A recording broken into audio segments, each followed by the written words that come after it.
নমস্কার। আমি তোমাদেরকে একটা কবিতা শোনাচ্ছি। কবিতার নাম হলো আমাদের গ্রাম, আর কবির নাম হলো বন্দে আলী মিয়া। চলো শুরু করি।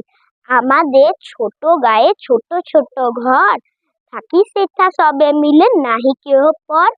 পাড়ার সকল ছেলে মোরা ভাই ভাই, একসাথে খেলি আর পাঠশালে যাই।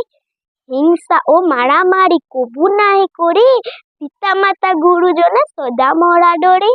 আমাদের ছোট গ্রাম মায়ের সমান, আলো দিয়ে বায়ু দিয়ে বাঁচাইছে প্রাণ। মাঠ ভরা ধান, জল ভরা দিঘি, চাঁদের কিরণ লেগে করে ঝিকিমিকি। আম গাছ জাম গাছ বাঁশ ঝাড় যেন, মিলেমিশে আছে ওরা আত্মীয় হেন। সকালে সোনার রূপে পূব দিকে ওঠে, পাখি ডাকে বায়ু বয় নানা ফুল ফোটে। নমস্কার।